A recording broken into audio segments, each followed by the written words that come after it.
We are back with another IP battle, season 16, episode 5.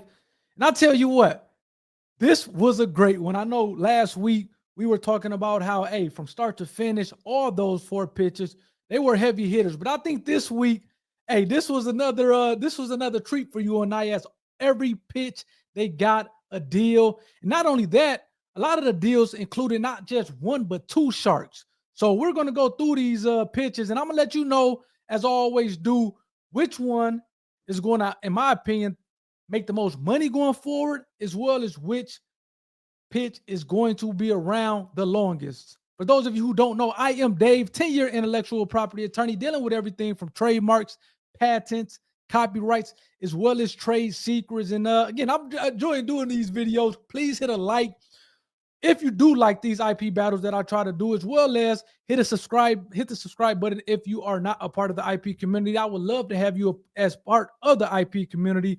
And again, the two things that we are trying to answer as we go through these pitches is, number one, which pitch of the 4 pitches is going to make the most money going forward? Then which pitch of the 4 pitches is going to be around the longest or have a bigger cultural impact? I'm going to give you my answer at the end of it from a 10-year intellectual property perspective, but I want you to give me your answer in the comment section. Again, as we're going through these 4 videos, we're going to get started with Chomp Shop. We're going to go right in order. Chomp Shop, we're going to hear from those owners about just a quick, brief summary of the product, and then we'll come back to me and I'll give you my thoughts. Hey Sharks, I'm Kelsey. And I'm Max. We're from Philadelphia and we're looking for $250,000 for 5% of our company. Now, Sharks, we all know that a child's creativity knows no bounds. I mean, look, I'm a cardboard knight. Luckily, I'm a cardboard astronaut with a jetpack. And that stack of sturdy cardboard boxes from all the stuff that we've bought online is perfect to be upcycled for kids' art projects. But when it comes to working with cardboard, the tools for kids just don't cut it. Scissors? We love you, but stick to paper. Box cutter? Not till you're older. Much older. That's why we created the Chomp Saw. The kid-safe power tool for cutting cardboard and building 3D models with ease. Because what kid wouldn't want to use a power tool like this to make awesome stuff like this? Now, the Chomp Saw works like a really fast hole punch, which intercepts cardboard and chomps it off bit by bit. So Sharks, who's ready to help inventors of all ages unleash their creative potential and cut a deal with the Chomp Saw?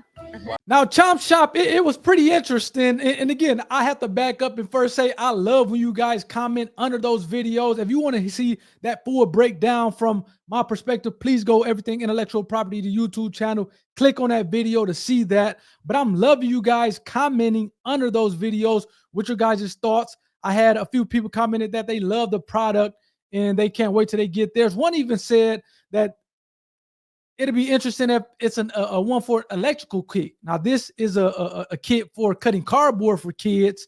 And, someone under the video said that they hope that one comes out from an electrical kit for kids. So that's pretty cool. So they didn't talk about the patent side of things on this. I would imagine that they have some type of patent protection, or at least file for patent protection on their actual product. It seems like, again, they got to deal with not just one, but 2 sharks. Mark and Lori came through. And I do think this is an interesting product. Again, we all know from kids or from school districts to summer camps to it's a lot of different people that can benefit from it, uses, things like that. Now, I think it was a couple $100s, which it'll be interesting whether or not they can get that price down, given the fact that they had to deal with Mark and Lori. So I don't know. We'll see what happens with that. Now, they are going D2C, direct to consumers, as they were giving their pitch. And again, please go check out that full pitch. I was thinking that this would be more so for a B2B situation where you can go target the schools or go target the YMCA or these arts and craft programs, or go target these different institutions or businesses, as opposed to the D2C route with going right direct to consumer. But it seems like they're kind of going direct to consumer and having success, which again is a good thing. And not only that, I think that kids, which is a great thing because we all know kids will continue to be a cornerstone of our society. But I think also adults can use these things as well. When you're talking about the arts and crafts and stuff like that, I think the adults can use it, and the fact that it is safe. Kudos to the founders. I'll again try to get them on the program. But those are some of my initial thoughts with Chomp Shop. Again, kudos to them for getting not just one but two sharks and getting a deal. So next, let's go to Chalkless, and boy, do I have some stuff to say about Chalkless. So let's go to the two founders, kind of giving a brief description of it, and then we'll come back to me and I'll give you my thoughts. Hello, Sharks. My name is Greg. And I'm James. We are seeking a strategic partner and also $400,000 for 4% equity in our company. Hello. James, what do all athletes need to perform at their peak? 3 things, Greg. They need focus, training, and grip. Oh! Did you really throw that? You guys have insurance for that? Right? Okay. Oh my Grip. God. Grip is something we all take for granted. It's like breathing. But what if we told you there was a revolutionary material that could alter performance outcomes in virtually any sport? Introducing Chalkless, a grip enhancement technology used to absorb oil on the skin and it's used for athletes, the military, and everyday uses that once applied absorbs oil in the skin that creates the slip in grip. Our grip solution is made from a unique but well-tested material that's non-toxic, environmentally friendly. It's low mess, works even after being underwater, and is the first significant innovation in grip technology in nearly 70 years. We want a shark to come up and try it with us. Rashawn, how about you come up and try Chalkless? Now, again, it seems like we're in the works. I am in the works first and foremost with the owners of Chalkless to actually do an interview with them. So they commented under the video. Again, please go watch that full breakdown interview or video that I did, Everything Intellectual Property, the YouTube channel. Now, one of the founders commented under my video saying he loved the reactionary video. He loved the commentary, and that, again, we're putting something in the works for me to bring them on the platform and, yeah, just do an interview telling their journey, which, again, kind of brings me to my next point of, hey, please hit the subscribe button if you're not subscribed already. We have a little bit of everything. Again, we're doing these IP battle videos and these Shark Tank breakdown videos, but I also bring on owners such as Chalkless, Shark Tank owners, to tell their full story, kind of full sit-down interview. So, again, looking forward to a Chalkless and talking to them about their story and kind of their journey, which is cool. So, again, Chalkless, another company, they got 2 sharks. They not only got a deal, but they got 2 sharks with Rashawn as well as Mr. Wonderful. And again, I think it's, man, every so often you have one of these products that come around, and I think it's a game changer. It's revolutionary. I think that was the title of the video, or the full breakdown video or reaction video I did, the revolutionary product, where, you have this weightlifting chalk that's been around forever, but now you have something that comes around, Chalkless, hence, which I love the name, that comes around and it kind of, breaks through the market and provides not only, I don't want to say, it provides, what a lot of say is a product that's advantageous or beneficial or better than what's out there. But it's also kind of providing it in a way that's different, where we all know the weightlifting chalk, things like that, but now, or the basketball, like the powder or chalk, whatever it is that LeBron throws in the air. But this is something that's not using chalk, and it appears to be better than what's out there, which is a cool thing. Another thing, again, going back to the video, a lot of people have been putting their uses. I think one person said they've used it for rock climbing, and there was somebody else who used it for I think it was tactical training or something like that, uses that I hadn't considered. And this is one of the things that I like about Chalkless, because the uses are endless. Again, we are talking about sports and military, but again, rock climbing, you're talking about tactical training where you need the grip of it is important. So again, I think they're going to be around for a long time, and I'm excited about not only bringing them on the channel and talking to them, about their journey, about their story, but I think the product is a good product. And again, I love the fact that they had Rashawn actually kind of grip the bar and kind of compare it from a use case where he didn't have the Chalkless or the product on his hand compared to when he did have a product on his hand. You can see measurable results of him performing better with the product. So I do love them. I do love what they are all about in terms of the owners, and I'm glad they were able to get a strategic partnership with Mr. Wonderful as well as Rashawn to try to kind of get this stuff from a marketing and advertising standpoint to the masses, which I think they're going to do. And this is going to be something, this is going to be one of them products to look out for going forward. So next, let's get to Creator Camp. Let's talk hear from the owners about what they have to say about, I guess, their product or their service that they're providing, and then I'll give you my thoughts.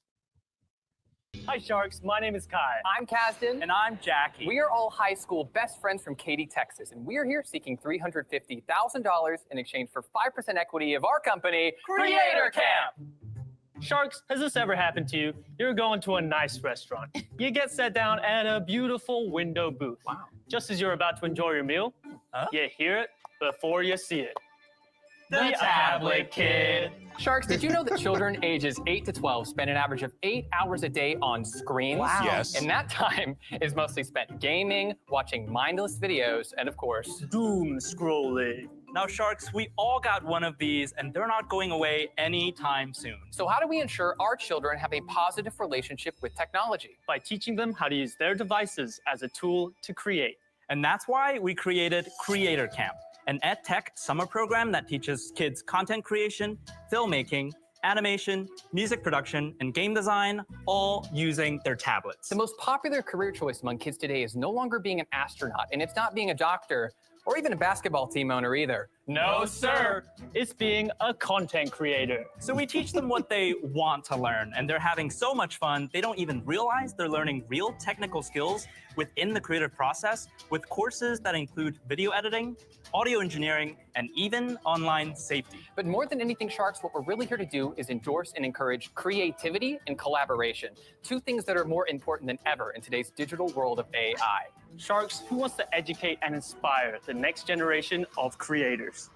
Now, talking about turning a problem into a solution. This is what the owners of Creator Camp did with their service that they're providing, where, you know, we all know kids love to be on their phone, scrolling social media, things like that. But now they're taking that energy or that curiosity and they're kind of, you know, turning it into a positive with teaching kids how to, you know, perform audio engineering or coding and do a lot of different things. Now, it'd be interesting on whether or not they can kind of take this from the classroom and kind of do it online or kind of e-commerce to be able to kind of reach a wider audience. But I love the fact of them taking a problem and turning it into a solution. Heck, even Barbara, who seems to not have made a deal in a long time, and she finally got back into the game and made them an offering and did a deal with them. So kudos to Barbara for that. And it seems like she wants to take the franchise model route, which typically you see the franchisor, franchisee model with regard to restaurants. But she's kind of taking this whole Creator Camp and looks to be trying to turn it into that similar model where you have these different stations popping up through different cities and states across the country, and these people who maybe have their product locally, they're giving these owners a franchise fee or royalty, or essentially a franchise fee, to be able to kind of use their services or whatnot. Which again leads me to the next thing. Typically, when you have those franchisor agreements or deals, a lot of times it's trade secret information. So I know we talked about, okay, maybe it's not a patent for this, but those services, those systems and processes that they're using to be able to kind of have this thing be a franchise or franchisee thing, a lot of times that stuff is protected, be a trade secret information, confidential information that derives economic advantage or gives the owners an economic advantage based on them knowing it and other people don't. So I would imagine that Creators Camp, they definitely have the trademarks protected, so kudos to them. But it seems like they have some trade secret information as well, which again, they're protected, and kudos to them for that. So let's go. Last but not least, your brands. Let's hear from the owners about the product, and then I'll come back to me and we'll give you my thoughts. Hello, Sharks. My name is Darian Craig. And I'm Brandon Eccles. We're here today seeking $500,000 in exchange for 5% of our company. Hello. We're from the little town of Hayden, Alabama, and we've known each other since we were 6 years old. We graduated from high school together, dropped out of college together, and somehow out of all these years, we've never been in a fight. Well, there's one argument that we've never seemed to settle, and that argument is, who makes the best sweet tea? I always thought my Nana made the best tea. And I would argue my mom makes the best tea. So we decided to combine the two, settle that debate, and build the best tea brand in the world. And in 2021, we launched our company, Y'all Sweet Tea. When we launched Y'all Sweet Tea, I realized that other tea brands were not properly utilizing social media and influencers. So we doubled down on social media and built a team of influencers that know a thing or two about sweet tea. So Sharks, let me introduce you to one of our top influencers who has over 1 million followers, Mama Sue. Mama Sue. Everybody knows Mama Sue. Our influencers are Southern grandmas. That's Hey, brilliant. Sharks, I may not know all those fancy dances on social media, but I've been drinking tea for 71 years. And honey, I can tell you, y'all sweet tea is the best I've ever had. Now, the boys have put samples on each of your tables, both sweet and unsweet, as well as a flavored tea. Mark, you've got our strawberry flavored tea, and Miss Barbara, you've got our watermelon tea. Lori, we have mango for you, and Rashawn, we gave you our raspberry tea. What am I, chopped liver? I only have 2 teas here. No, I tried to put enough sugar in here to sweeten you up. Yes, you did. But I don't know if that's possible. So what I That's did good. was I'm giving you our fan favorite Georgia peach. I All think right. it may do the trick Well, to thank just you, Grandma. sweeten you up. That's fantastic. Thank you. So, Sharks, who's ready to make a sweet deal with y'all sweet tea?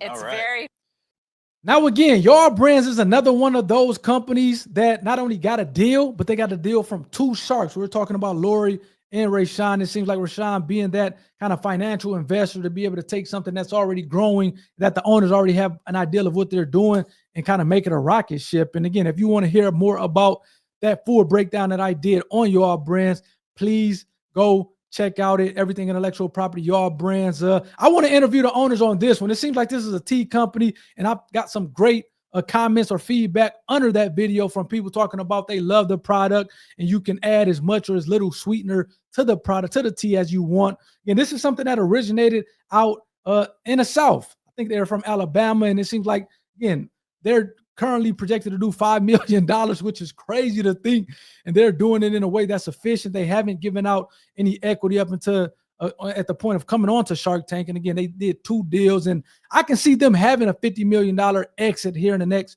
3 to 5 years. It seems like that's what they want to do, and I think that they got the right strategic partners with Lori and Rashawn to be able to do that. It's already a successful brand. I can see them as they expand. Yeah, you got to think. I think they're only more so in the Southeast region, or maybe even only in Alabama. But just think, when this brand gets to the other states in the country, I can see this brand doing tens of millions of dollars easy. And really, I can see this thing being the next Arnold Palmer. So that VC money is going to come, and I can see them having an exit of at least $50 million here soon. Kudos to them for having a ton of trademarks. They have it on Y'all Brands. They have it on the term Y'all Sweet Tea. So they are protecting their intellectual property. It seems like the owners are killers as well. And with all that being said, if I had to guess which company is going to be around, and again, they don't have to be the same company just because they're a company that's going to make the most money going forward. At least in my opinion, that doesn't necessarily mean that they're going to have the bigger cultural impact. A lot of times they're tied up in being one of the same company, but that doesn't necessarily have to be the case. But with that being said, I do think that the company that is going to make the most money is also going to be the company that is, from a cultural standpoint, going to be around the next 15 to 20 years. And I think that's going to be Chocolates. And I'm not saying it because we're in talks to try to bring them on the podcast here. I do think Y'all Brands will be, it was like a 1A, 1B for me. I do love everything that Y'all Brands is standing for and what they're doing. And I do think that they're going to make an exit. Heck, I think Chocolates, to the extent that they decide to sell it, will also make an exit, exit of, I can see them going up to hundreds of millions of dollars. And the fact that the 2 things that I like about both companies, the fact that this is a reoccurring revenue. It's not like you buy this thing once and you're done. With tea, again, you buy the tea and you drink it and then you buy it again. So, and this is a similar thing with Chocolates. Again, the product, you use it, and to the extent that it's all used up, you kind of buy some more and kind of use it again. So I do think that they both have recurring revenue models, which is a great thing. But I just think that not only, number one, you're going to charge more for the Chocolates. I think it was like $25 to $35 or something like that. But I just think it has more use scenarios. We talked about the sports uses of it. We talked about the military application. Talked about rock climbing, tactical training. This thing has a lot of uses, which I think is going to propel them not only to make a ton of money, but also it's going to be around because it's a difference. Seems like obviously it's an alternative to the whole chalk that people use to kind of get grips and things like that. I'm going to talk to them and tell their stories. So kudos to all the participants involved this week. To you guys as the audience, please hit the like button if you enjoyed this, as well as, to the extent that you're not part of the IP community, please hit the subscribe button. We'd love to have you part of the IP community, where we talk not only about these Shark Tank breakdowns, but we interview people who have protected their IP and built businesses around their IP, as well as breaking down lawsuits, as well as talking to current events. So we got a little bit of everything here, and I'm pretty sure you'll find something that you appreciate and you can seem to be advantageous and beneficial for you. So until next week, hopefully you guys enjoyed this. Take care. Peace.